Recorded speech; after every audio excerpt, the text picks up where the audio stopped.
스픽스를 사랑해 주시는 시청자 여러분 안녕하십니까? 진행을 맡은 강수영입니다. 자, 대선이 다가오고 있습니다. 근데 많은 분들이 야, 대선에 있어서 과연 대구에서의 표가 뭐가 그렇게 크게 의미 있겠느냐?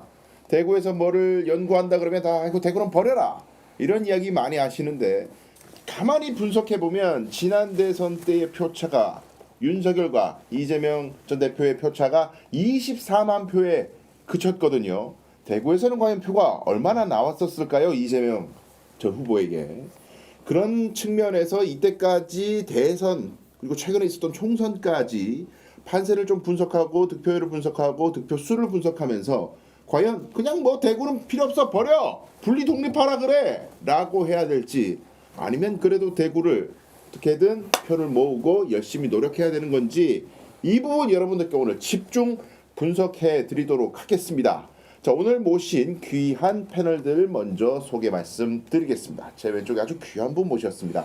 더불어민주당 대구시당 정책실장을 맡고 계시는 권태근 시장님 모셨습니다. 안녕하세요. 네, 반갑습니다. 권태근입니다. 반갑습니다. 네, 또 소개 올리겠습니다. 뉴스민의 이상원 기자입니다. 안녕하세요. 안녕하십니까, 이상원입니다. 오, 반갑습니다. 아, 박수 감사합니다. 시장님 오늘 처음 모셨는데 네. 자주 모시고 싶습니다. 네, 바쁘시더라도 감사합니다. 한번. 예, 자주 나오시면 감사드리겠고요. 자, 제가 이제 소도에 말씀드렸지만은 지난 대선 때 윤석열과 이재명 전 대표의 표 차이가 불과 24만 7천 표. 77표 차이입니다.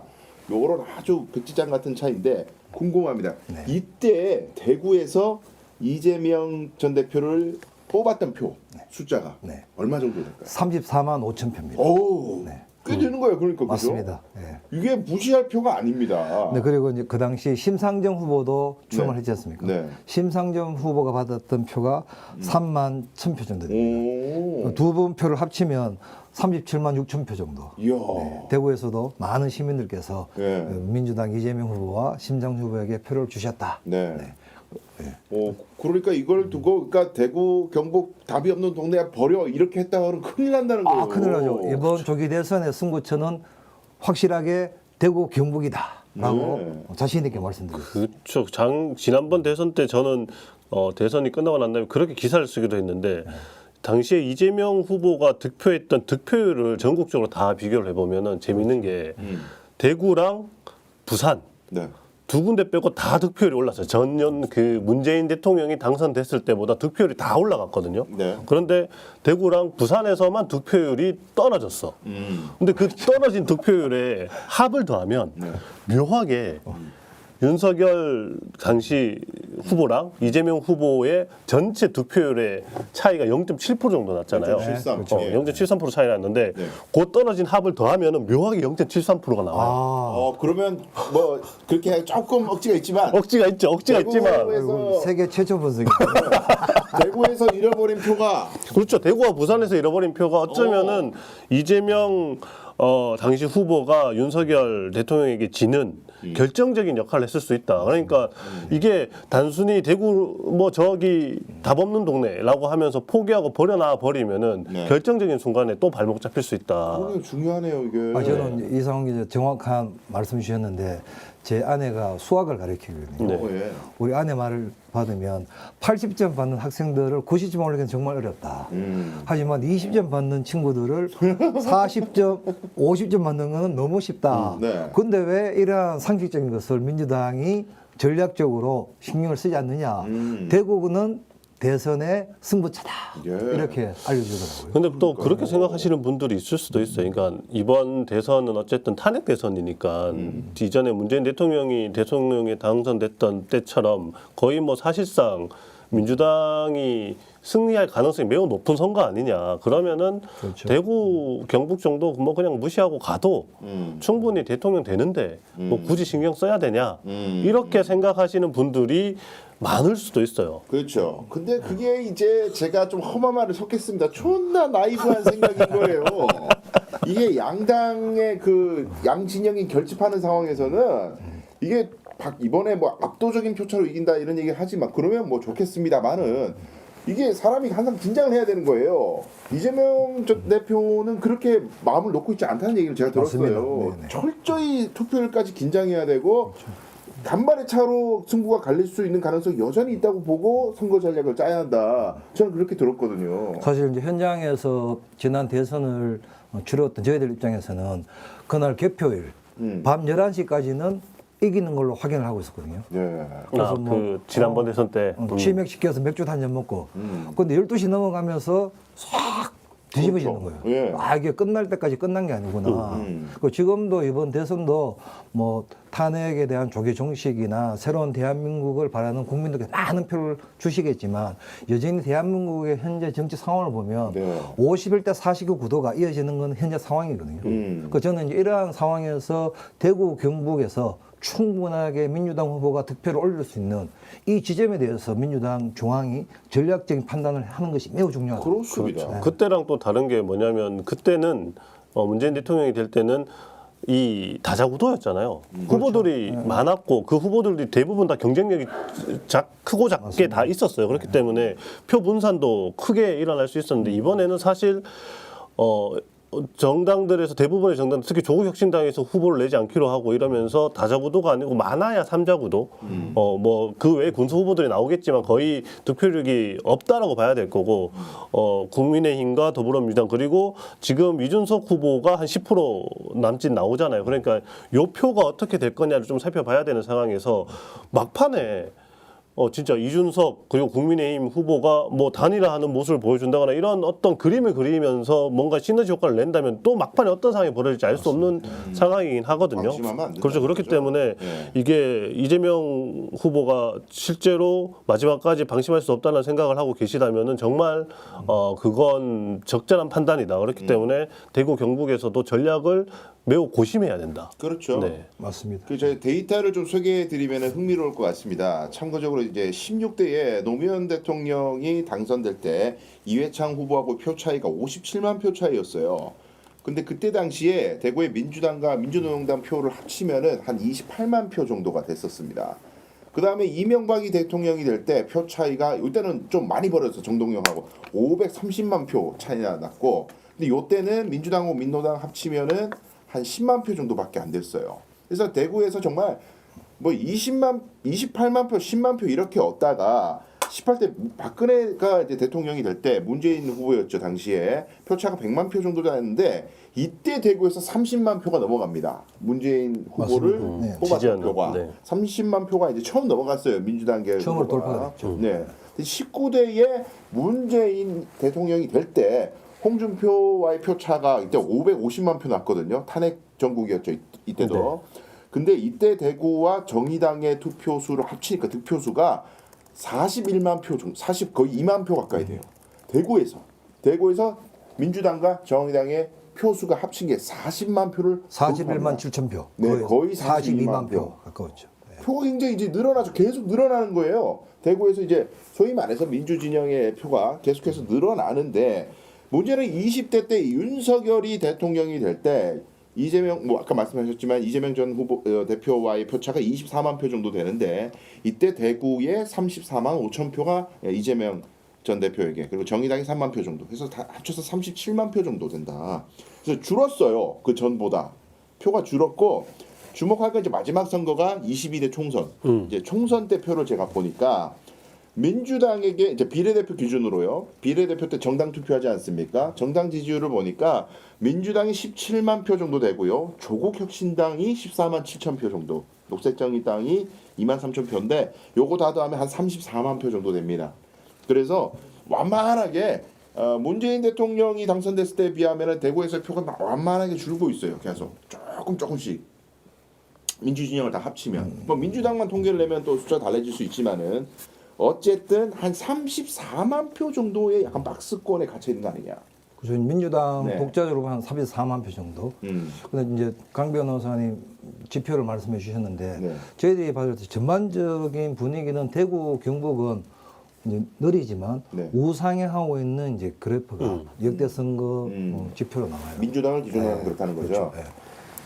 그럴 수밖에 없는 게 이게 인구 구조가 어쨌든 뭐 노령화가 되고 있다고 하지만 어쨌든 그만큼 또 젊은 층이 투표권을 얻는 인원도 늘고 있는 것도 사실이거든요. 그러니까 이미 고정적으로 국민의힘을 지지하는 층은 어쨌든 고령화가 되고 하면서 어느 정도 감소는 되고 있는 거고, 대신에 그런 어떤 콘크리트 같은 국민의힘의 지지 기반을 가지고 있지 않은 젊은 층은 계속 늘고 있는 걸로 봐야 되거든요. 그러니까 그게 영향을 미치는 게 2017년도에 대선 때 문재인 대통령이 당시에 득표를 했을 때 당연히 대구 경북에서는 득표율이 낮았어요. 많이.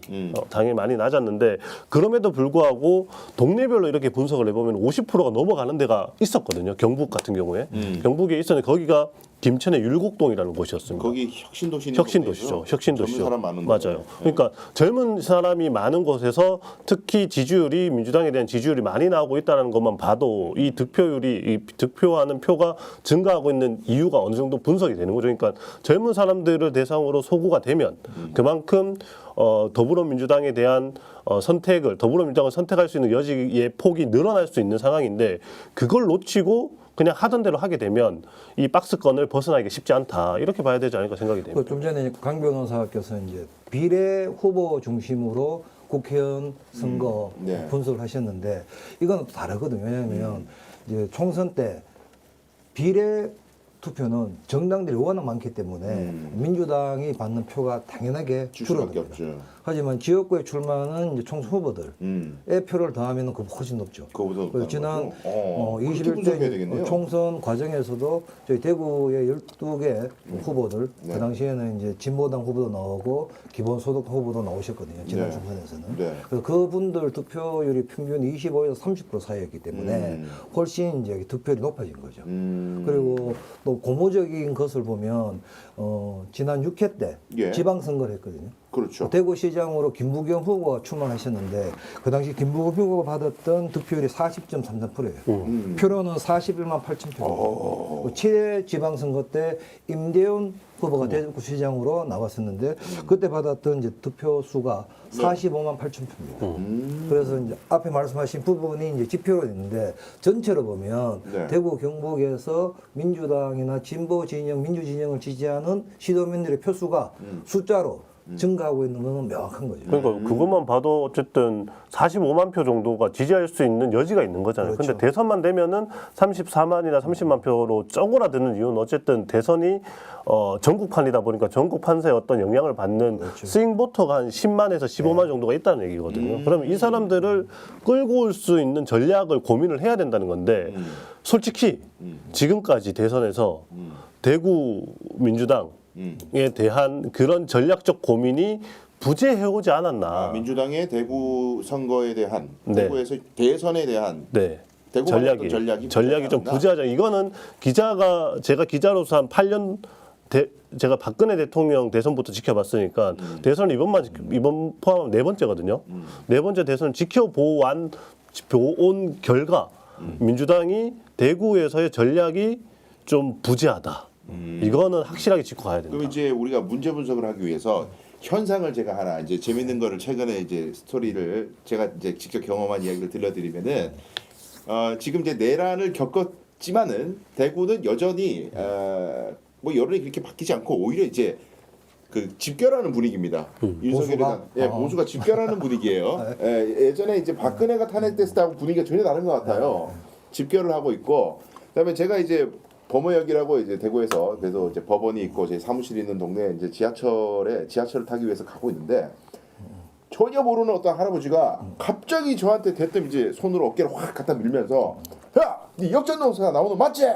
스페이스 역전용사 나오는 맞냐? 역전의 용사. 그러면서 대뜸 저거 하니까 야 이재명은 인간이 아니야 알았어 절대 안 돼 막 이러시는 거예요. 아 왜 이러고 갔는데 좀 무서웠어. 싸우면 안 돼. 그럼 맞아요. 무서웠어요. 네. 그러니까 이런 분위기가 이재명 포비아를 만들어가지고 이재명이 대통령이 되면 거의 뭐 이제 나라 비하하는 게 아닙니다. 그분들의 말에 따르면 베네수엘라 같이 완전히 그냥 최빈국이 될 거래. 막 경제 개판 나고 이거 뭐 완전히 이재명 대통령 순간 나라 작살나고 특히 대구에 있는 뭐 공직에 있는 사람들이 이런 사람들은 전부 그냥 정치 보복 당해가지고 다 막 있는 거 없는 거 다 털어가지고 막 전부 고소할 거래 막 그래서 막 초토화가 된다는 거야 대구가. 그러니 제가 뭐 이제 그 모임에 갔더니 또 그런 얘기를 하더라고요. 네.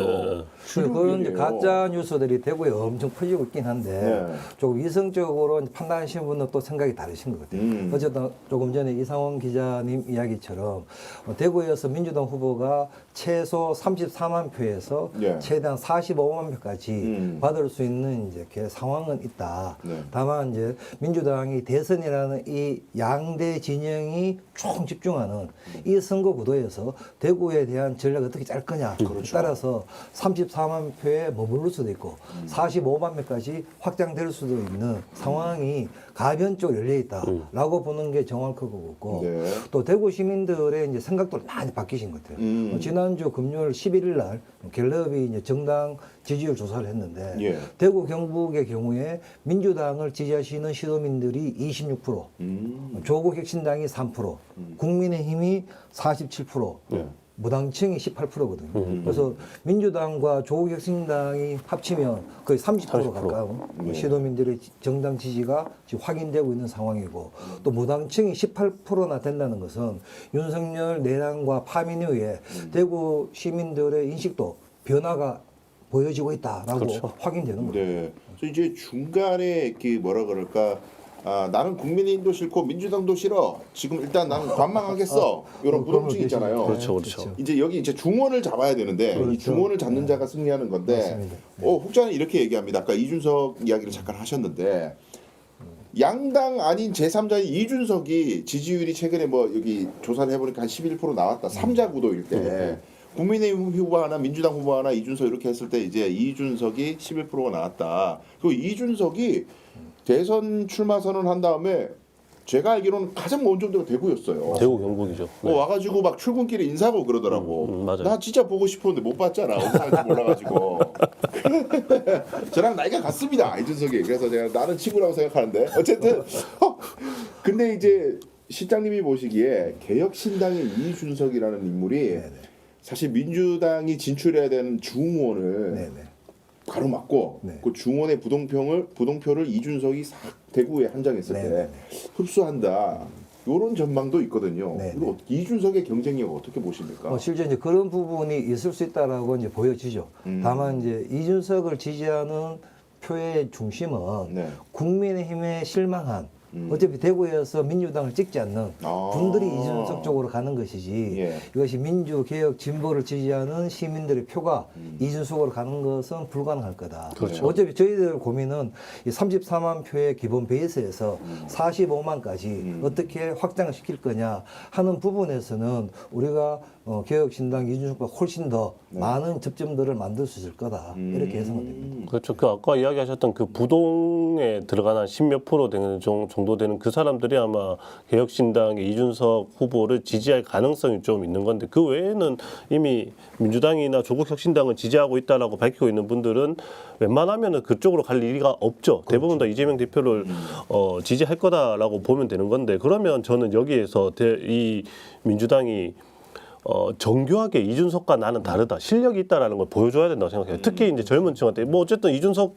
후보는 자기가 일단은 청년이다라는 거, 자기가 젊다라는 걸 하나를 가지고 나는 젊은 층에게 소구될 수 있다라는 이야기를 하는 거잖아요. 그러면서 이제 젊은 남성과 젊은 여성을 갈라치게 하고 하는 전략을 쓰는 건데 그것을 벗어나서 쟤는 애다. 실력 없는 애고 내가 진짜 실력 있고 대구와 경북을 발전시킬 수 있는 사람이다라는 이야기를 해야 되는데 그게 저는 지금까지 이 민주당이 내놓았던 정책들이 그냥 국민의힘이 대구 경북에서 내놓는 정책을 따라가는 수준에 그쳤다고 생각을 하거든요. 그러니까 그거를 지역에 한정했을 때 그렇죠.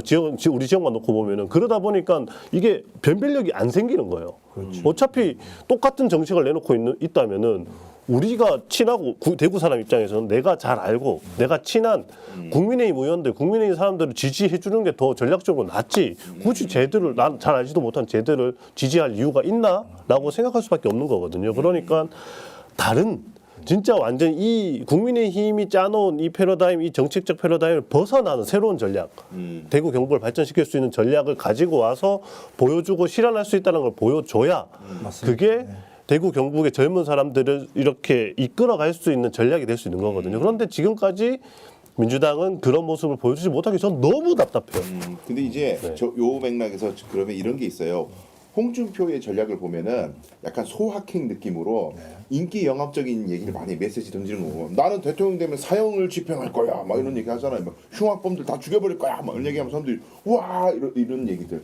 정치 잘 몰라도 딱 들었을 때 감각적으로 들어오는 얘기들, 이런 소소한 거를 각을 세울 수도 있고, 또 반대로는 대구 경북의 현안들 중에 굵직굵직한 거 중에 뭐 신공항 문제라든가 뭐 시청사 이전이라든지 이렇게 큰 것들 있잖아요. 거기에 홍준표나 국민의힘이 해왔던 거에 완전히 각을 세워가지고 우리는 이게 아니에요. 그걸 아니겠다 뭐 이렇게 아니에요. 크게 붙을 수도 있는 거 아니에요. 이미 그게 그 사람들이 짜놓은 판에 들어가는 거잖아요. 그러니까 국민의힘이 던져놓은 판에 나는 찬성한다 반대한다 이렇게 가는 게 아니라 아예 새로운 걸 던져야 된다는 거예요. 그래서 새로운 이제 판을. 뭐 세세한 내용들을 다 말씀드리긴 어려운 부분이 있으나 네.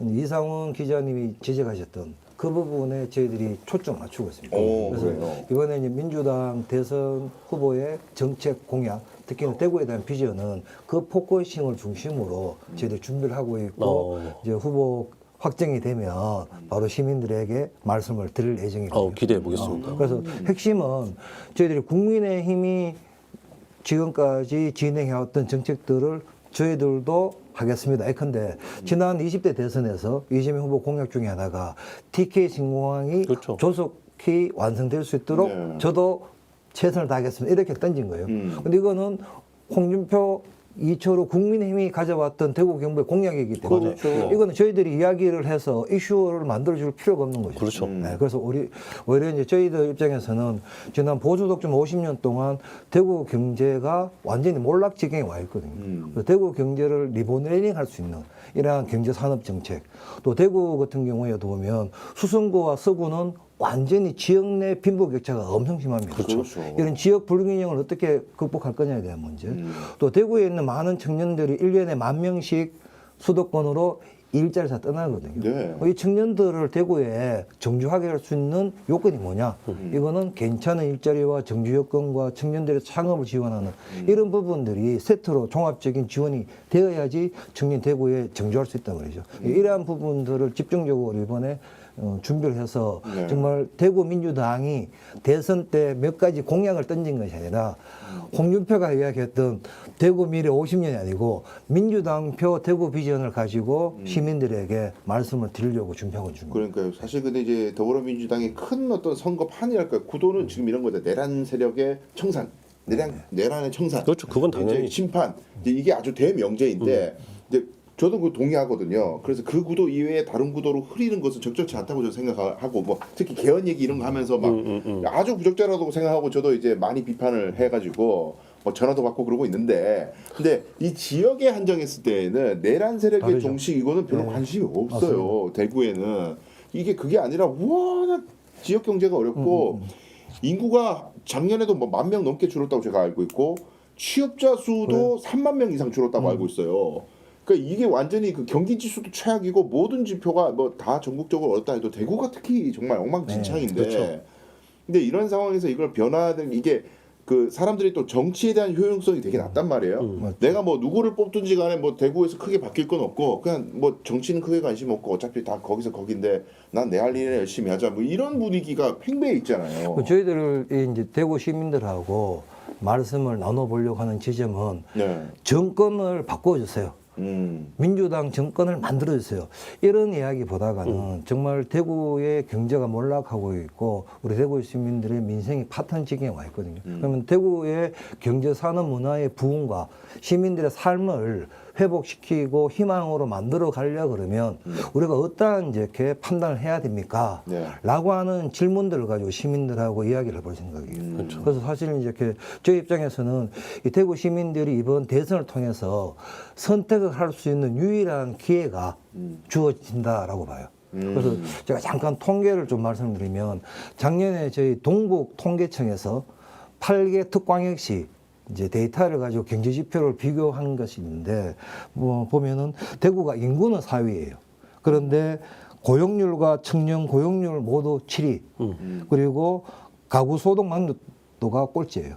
상용직 임금 그리고 근무 여건에 대한 만족도 꼴찌예요. 임금이 낮아서 그래요. 예, 그리고 뭐 문화 기반 시설 수 그리고 여가 생활 만족도, 시민 살림 만족도 이게 다 꼴찌예요. 그러니까 보수 독점 50년 동안 대구가 3대 도시에서 완전히 최하위에 살기 힘든 도시로 몰락한 거죠. 네. 이 부분에 대해서 시민들한테 말씀을 드리고 이 상황에서 우리는 어떠한 선택을 하실 거냐라는 말씀을 드리면서 민주당의 비전을 말씀을 드리려고 하는 고민을 하고 있는 거죠. 구체적 그런 전략들이 정말 저는 통계나 이런 것들이 구체적으로 나와 있잖아요. 그럼 거기에 맞춰서 전략도 구체적으로 나와야 되는데 저는 좀 우려하는 지점은 어쨌든 이재명 대표의 어떤 트레이드 마크 같은 정책이 뭔가 이제 기본소득 에 방점이 맞춰져 있잖아요. 그러다 보니까 뭔가 이제 지원금을 주겠다, 직접적인 지원금을 주겠다라는 식의 정책들이 많은데 그게 대구 경북에서는 어느 정도 부정적인 인식이 이미 깔려 있는 거는 맞거든요. 그래서 그걸 벗어나는 어떤 걸 고민하긴 해야 돼요. 완전히 다른 차원의 어떤 그렇죠. 거예요. 그걸 벗어나서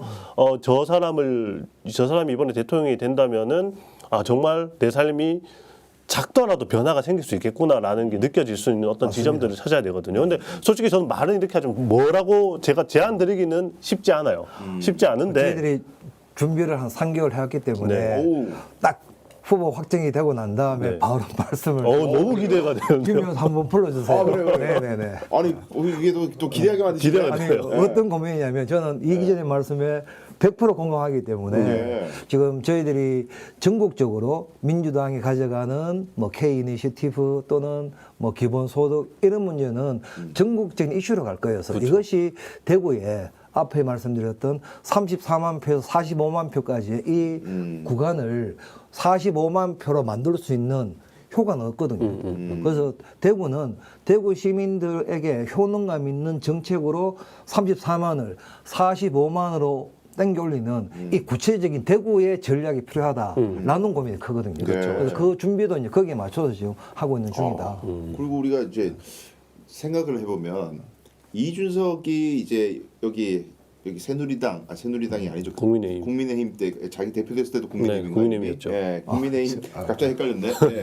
그 국민의힘 대표가 됐을 때 이 양반이 서진 정책이라는 얘기를 많이 썼어요. 그러니까 국민의힘도 호남에서 지지율을 얻어야 한다. 그래가지고 막 천하람도 그때 이제 순천에 있을 때 이제 막 부각도 되고. 그렇죠. 그래서 막 5.18 때 막 가고. 맞아요. 네. 그 뭐 광주에 광주에 막 가. 그리고 복합 쇼핑몰 짓겠다고. 쇼핑몰 짓겠다고. 그거 먹혔다니까. 네, 그렇죠. 네, 그러니까 그런 것도 막 먹히고 윤석열도 뭐 헌법 전문에 5.18을 뭐 신임 막 이런 얘기가 생개 구라지만 이 새끼. 근데 어쨌든 척이라도 했다는 거죠. 신용이라도 했어. 근데 이제 민주당 내에서 동진 정책이라는 단어는 아직 잘 못 들어봤어요. 그렇죠. 사실은 이제 민주당의 동진 정책은 김대중 정부 때부터 당이 이제 수권 정당, 전국 정당, 백년 정당을 목표로 해서 제시했던 정책이 동진 정책이었거든요. 사실 이제 김대중 정부 때 뭐 아시다시피 대구 밀라노 프로젝트 이 사업을 김대중 대통령이 공약을 하고 대통령이시고 무려 7천억을 대구에 지원을 한 거죠. 대구의 섬유자본과 공무원들이 그 돈을 다 이제 속되게 하면은 푼 돈으로 만들어 가지고 대구 산업 전환을 실패한 거예요. 그리고 노무현 대통령 들어와서도 지금 이제 혁신 도시에 대구 12개 공공기관이 내려가 있지 않습니까?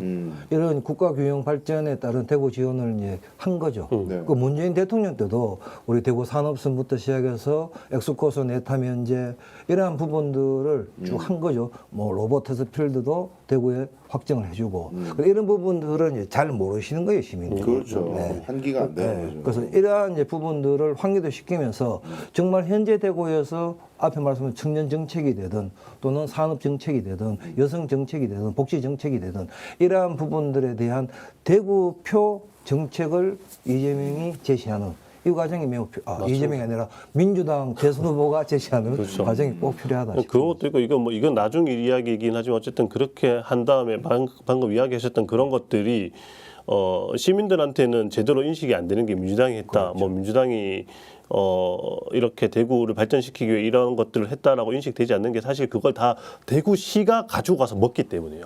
그런 것도 있죠.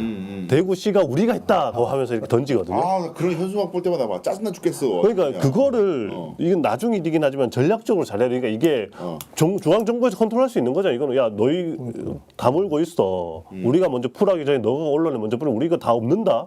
뭐 하든지 이걸 공보하고 하는 역할도 좀 전략적으로 고민할 필요가 있다. 이후에 그냥 그러다 보니까 이게 대구시는 항상 자기들이 했대요. 뭐 노력은 했겠지. 근데 무조건 자기들이 다 해냈대.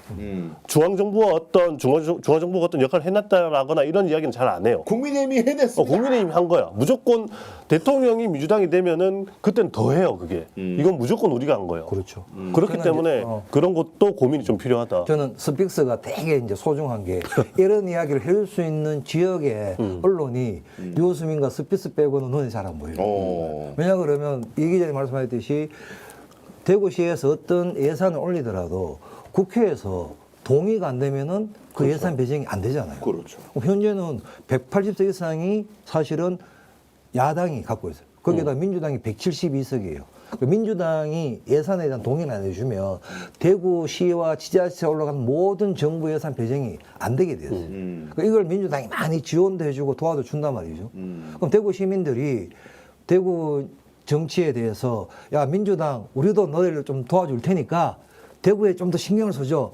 이러한 계산을 해야 되거든요. 그렇죠. 근데 시민들이 그렇게 잘 안 해오신 거예요. 그리고 그게 이번에는 그걸 하셔야 된다. 그죠. 그것도 그게 문제인데 어쨌든 시민들이 거기까지 생각하기에는 여력이 없어요. 이걸 뭐 대구시가 했다고 뉴스 일단은 KBS나 뭐 지역 TBC 뉴스 딱 첫머리가 대구시는 오늘 뭐 이런 식으로 나오는데 그렇죠. 그렇게 나오는 상황에서 그 뉴스를 보고 있는 시민들은 이거 뭐 대구시가 잘하고 있나 보다 이렇게 생각할 수밖에 없는 거거든요. 그러니까 그걸 잘 잡아야 돼요. 그냥 잡돌이를 해야 돼요. 대구시를. 근데 저는 아까 이게 말씀하셨듯이 그 지점이 있는 거죠. 예컨대 TK 신공항 특별법 그리고 달빛 내륙 고속철도 앞에 말씀드렸던 이제 대구 산업선 이런 부분들은 민주당이 같이 동의를 안 해주면 국회에서 법으로 진행이 안 통과될 된다. 수가 없는 진행이 될 수가 없는 이런 사안들을 많이 하고 있는데 불구하고 저는 이제 민주당이 답답한 것도 있는 거죠. 지난 대선 때 이준석이 광주 가가지고 여기에 복합 쇼핑몰 짓겠다 하고 그 지역에 실제 득표가 윤석열이 35%를 넘겼다니까. 근데 역으로 봤을 때 민주당도 대구에 와서 그렇지. 이거 하겠다 이걸 던져줘야 되거든요. 그러니까. 그런데 뭐 그거예요. KTX 지하화하겠다, TK 신공항 우리도 빠르게 하도록 하겠다. 도와드려. 이거는 다 국힘애들이 벌써 잡아왔던 정책들인 거죠. 그렇죠, 그렇죠. 이걸 가지고 시민들이 민주당 표가 줄 리가 없죠. 왜? 국힘이 만들어왔던 정책을 민주당 후보도 도와준다는데 그러면 우리는 편하게 국힘 찍어주면 되네. 그렇죠. 이렇게 가버리는 거예요. 그러니까요. 이러한 것들을 저는 전략적으로 차단하고 시민들 각인시키는 전술이 필요하다. 요 대안에 제가 제안을 하고 싶은 거는 또 이렇게 얘기하면 또 맨날 민주당한테 뭐 요구하더라. 이게 저한테 욕하시는 분이 많은데 아니 지금 메가톤급이 정당에 대세인데 요구를 좀 해주고 어디 요구해요 그러면? 그렇죠. 요구할 필요가 있는 부분이 뭐예요? 제 상상력을 한번 발휘해가지고 이재명 전 대표께서 대구에 방문을 하시는 겁니다. 대구에 방문을 하셨는데 가령 이제 지금 여기 지금 대구 스튜디오에서 촬영하고 있습니다. 대구 스튜디오에 이제 오신 거죠.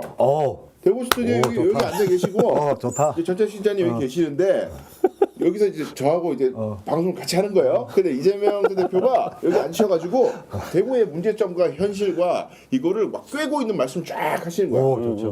문제만 진단을 잘하셔도 이재명이 대구를 버린 게 아니고 관심이 있었구나. 그렇죠. 그리고 경기도지사 성남시장 지자체의 그 단체장을 했던 경험을 쫙 흡수해가지고 내가 보는 대구의 문제점 이런 거고 해법은 이런 게 있는 것 같다.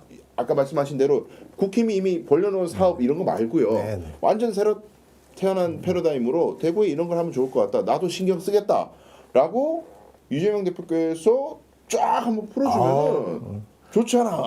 상상만으로도 흥분됩니다. 그런 것도 있고 이제 오면은 아마 무조건 대구 기자들은 그걸 물어볼 거예요. TK 신공은 어떻게 할 거냐.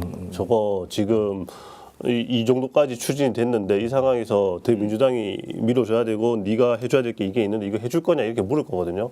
거기에 적절한 전략을 무조건 세워야 돼요. 저는 심하면 야 이거 원점에서 재검토해야 된다라고 이야기도 저는 할 수 있어야 된다고 생각해요. 그거 지금 왜냐하면 그 처음에 티켓 신공항을 추진 시작할 때랑 지금하고 상황이 또 많이 달라졌어. 너무 다르고 지금 TK 신공항 같은 경우에는 홍준표 시장이 그려놓은 팔이 너무 커요. 너무 크기 때문에 질문도 아마 그렇게 들어갈 거란 말이에요. 질문도 공자기금 지원하도록 할 거냐? 무조건 그 질문이 들어갈 거예요.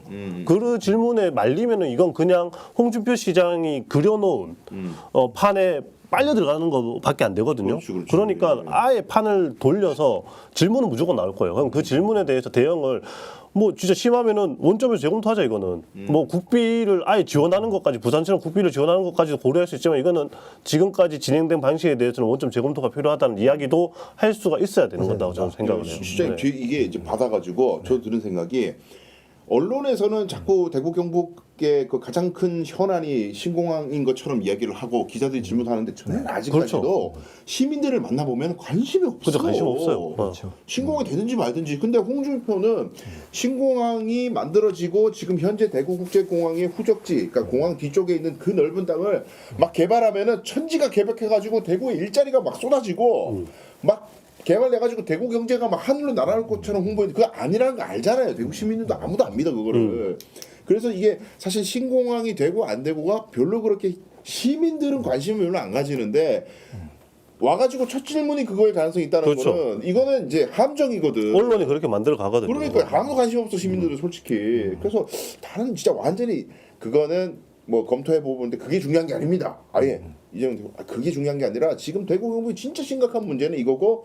이걸 중점적으로 가야 됩니다라고 완전 다른 길을 파버려야 된다는 거지. 그렇죠. 저는 그런 생각이 들어요. 네네. 이 부분은 제가 적극적으로 참고를 하는 걸로 하겠습니다. 일단 당에다 예컨대 이제 뭐 대구 경북 통합 신공항이 대구에 필요하냐 안 하냐에 대한 문제도 있을 뿐더러 또 이것을 해야 된다 그러면 누가 유능하게 제대로 완성할 수 있을 거냐에 대한 저는 밑거름이 이제 이렇게 필요하다. 그것이 사실은 이제 대구 경북 시도민들이나 대구 경북 미래에 가장 정치가 해야 될 영역이라고 보거든요. 근데 이게 선거 때이기 때문에 한다 만다. 이 단편적인 답을 요구하는 부분은 상당히 저는 위험하다고 보는 거죠. 저는 그래서 민주당이 이제 대구 시민들과 나누고 싶은 이야기도 지난 뭐 사실은 70년이다 말이에요. 박정희 집권 이후에 50년, 무려 50년 동안 대구는 국회의원, 시장, 시의원, 구청장, 심지어 구의원까지 거의 국민의힘이 독점을 해왔는데 그렇죠. 앞에 말씀드린 대구가 8개 특광역시 중에서 인구는 4위인데 모든 삶의 지표가 꼴찌예요. 뭐 GRDP 32년째 꼴찌. 청년들 1년에 10,000명씩 떠나. 이러한 대국의 이제 몰락한 상황을 어떻게 다시 부흥으로 턴시킬 거냐.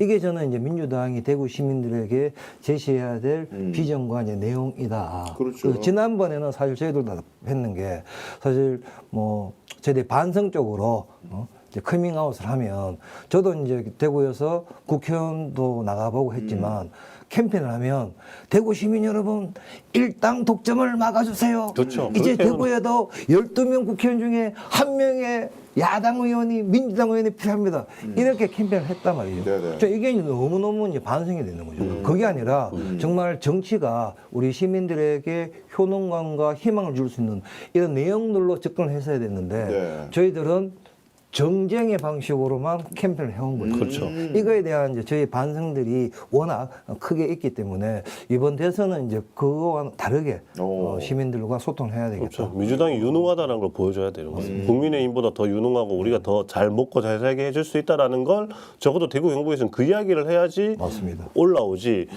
그냥 12명 전부 국민의힘만 하는 건 아니지 않냐라고 얘기하는 건 아닌데 맞는데 라는 얘기밖에 안 나와요. 저는 아까 강 변호사님도 말씀하셨지만 대구의 시민들 머릿속에 세뇌되는 이미지가 있어요. 경제는 민주보다가 보수가 잘한다. 그러니까. 사실은 역대 정부를 비교해보면 민주정부 15년이 보수정부 15년보다가 훨씬 더 1인당 GRDP든 경제 성장률이든 소위 주식 상승률도 월등했거든요. 안보도 마찬가지예요. 그렇죠.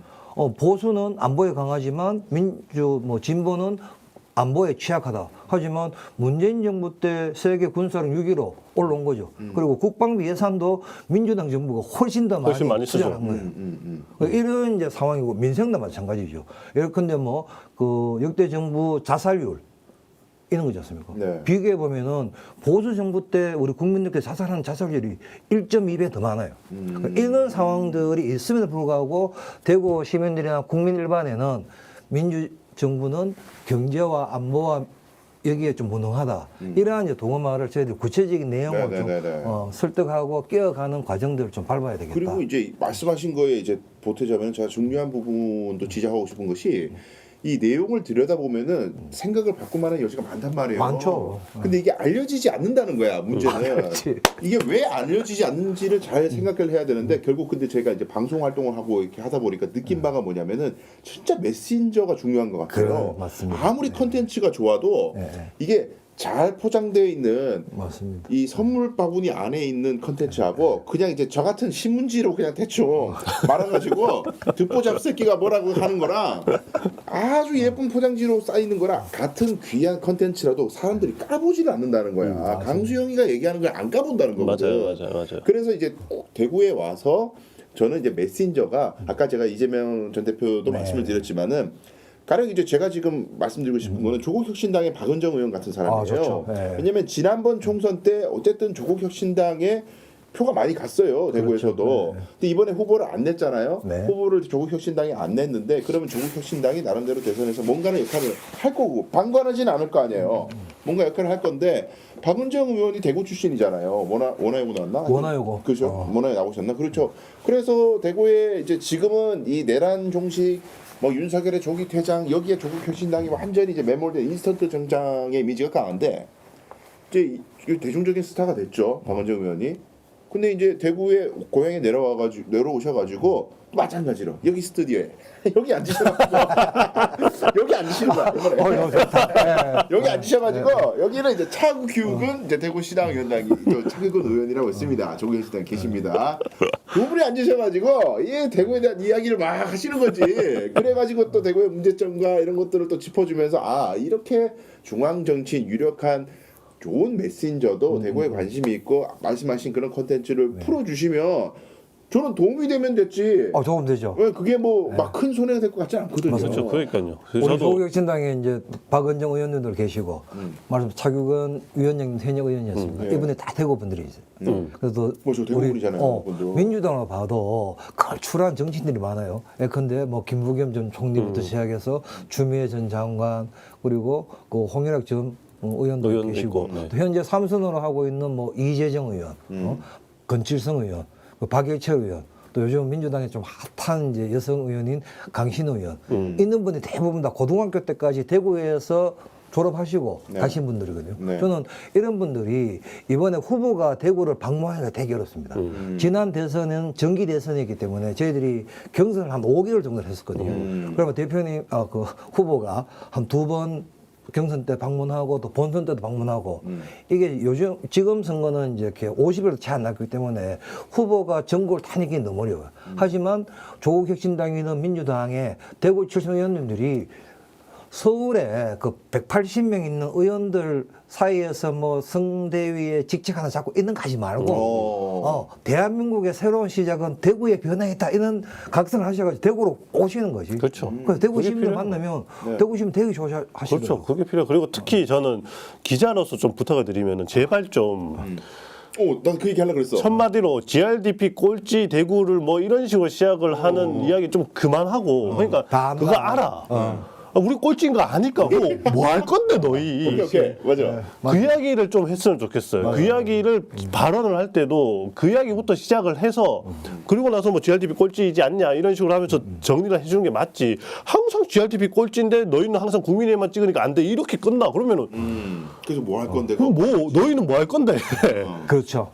이게 나와줘야 돼. 그리고 특히 여기 와서 뭐 트럭 올라가서 발언하고 할 때 굳이 뭐 윤석열 내란 세력을 심판합시다 이런 얘기 안 하시는 게 맞다고 봅니다. 저는 진짜로. 아, 그런 얘기는 필요가 없어요. 여기서는. 큰 영향력이 없어. 없어요. 그 얘기는 아무리 해봤자 속의 경익기예요. 그러니까 그 얘기하지 말고 우리 첫 번째 전략, 우리 공약 이겁니다. 대구에서 공약 이거다. 들어보셨냐? 이거 왜 우리가 준비했는지 아냐? 이래서 준비했다. 이렇게 설명을 하는 시간대로 계속 가야 돼요. 그래야지 사람들이 들으면 대구 민주당에서 무슨 정략, 무슨 공약을 이걸 낸다고 하던데라고 생각을 하고 그 공약을 회자를 시켜서 이야기가 되지. 와가지고 계속 내란 세력 종식시켜야지. 윤석열 정부 탄핵된 정부 이거 심판해야 되는 거 아니냐 이런 얘기만 해가지고는 하나만 하다. 오케이. 진짜 하나만 하다. 이기자의 말씀에 1000% 공감인 게 요번에 그 우리 대구시장 보궐선거 있잖아요. 네. 그때 이재정 의원이 왔어. 거기가 이제 볼리동에서 좀 살았거든. 네. 관문시장 가서 유세를 어떻게 하냐 그러면 상인 여러분 안녕하세요. 저 삼선은 이재정입니다. 저는 중소상인분들을 관리하는 위원회 위원장을 했는데요. 장관급이에요. 그래서 우리 시장이 활성화될 수 있도록 지역 화폐라든가 뭐 그 상품권 우리 사랑 상품권 상품권을 전폭적으로 지원해서 우리 관문시 잘 살 수 있도록 제가 해드릴게요. 이렇게 이야기를 하니까 방금 말했듯이 일당 독점을 막아주세요. GRDP 30년 꼴찌 되고 이래서 되겠으면 이런 거하고는 차원이 다르네. 상인들이나 시민들이 받아들이는 네. 이게 느낌이 라포 달라요. 형성 자체가 달라요. 완전히 달라요.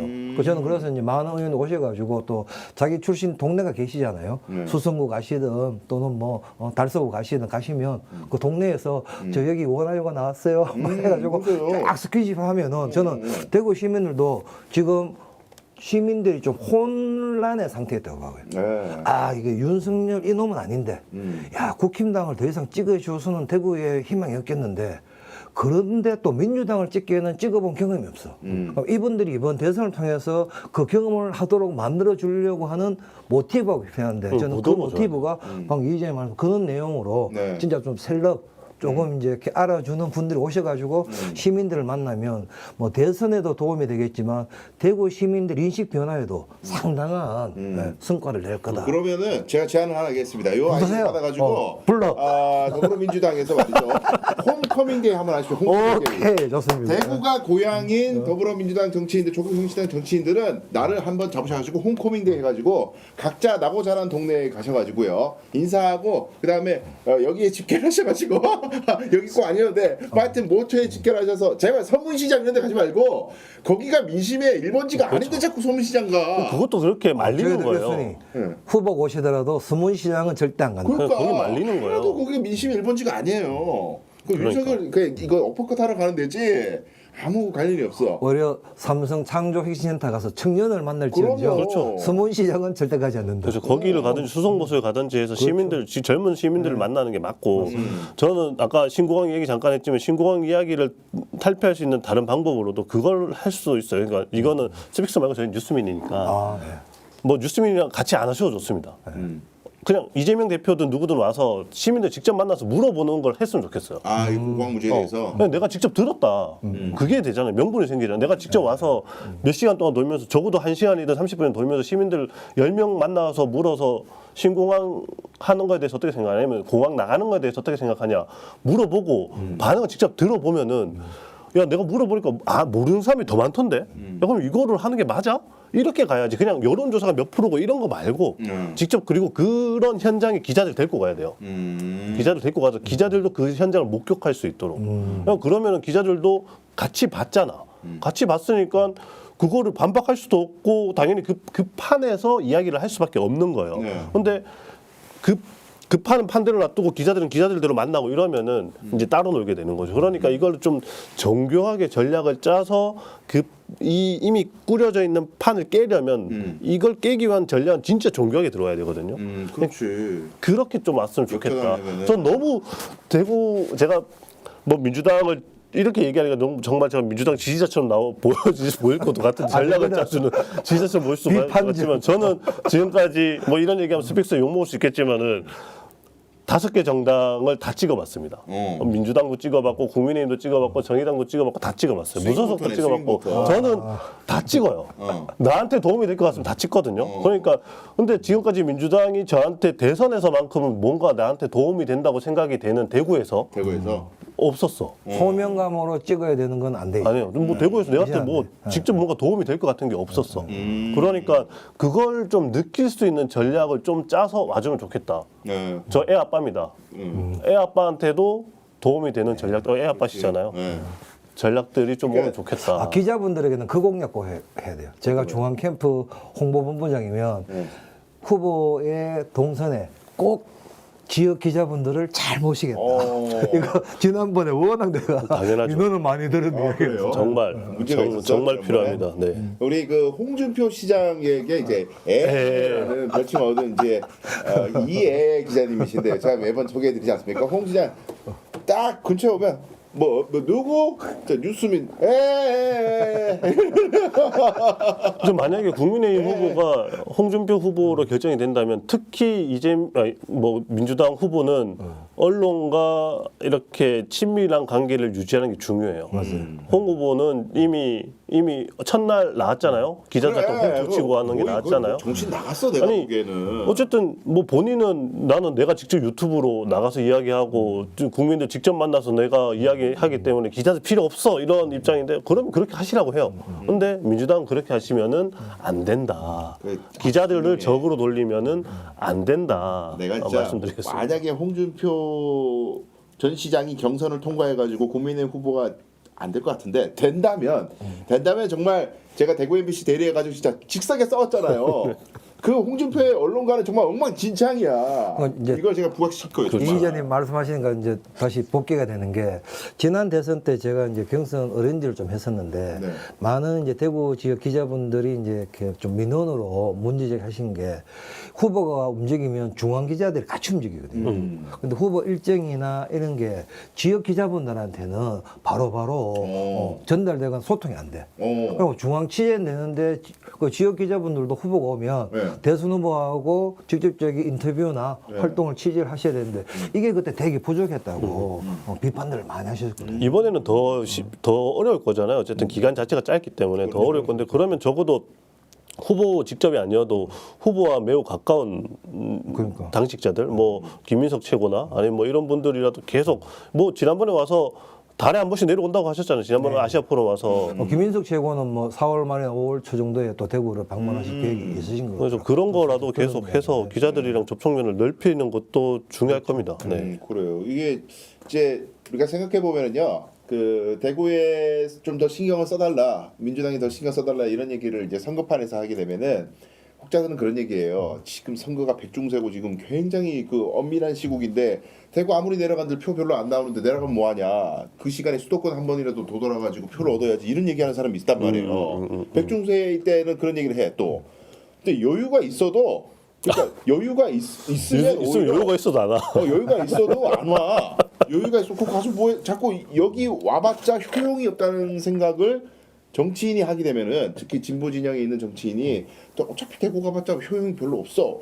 가성비가 안 좋아. 이래 버리면 시민들도 그렇게 느낀다는 거예요. 그렇죠. 그렇죠. 그러니까 저는 강변호 씨의 말씀을 받아서 이제 정리를 해보면 대구 시민들이 이번 대선에서 선택해야 될 가장 핵심적인 거는 누가 우리 대구의 미래와 시민의 삶을 더 낫게 만들어줄 거냐.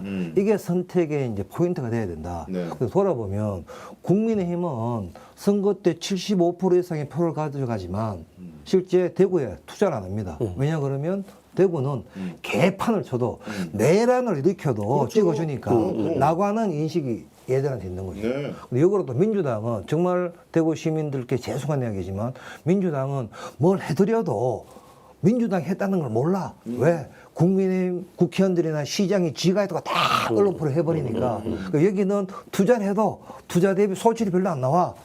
이렇게 또 신경을 덜 쓰게 되는 거예요. 그럼 결국 대구 입장에서는 국민의힘에게는 잡아놓은 물고기라고 배신당하고 민주당에게는 잡히지 않는 물고기라고 배신당하고 그렇죠. 남는 거는 대구 시민들 삶이 힘들어지고 대구에 몰락 부분이 없는 거죠. 그렇죠. 이런 부분들 대구 시민들께서 이번에는 좀 전략적으로 잘 판단하셔야 됩니다. 그렇습니다. 우리가 이 보수 텃밭이라고 얘기하는 이 대구에서 표를 가져오는 거는요.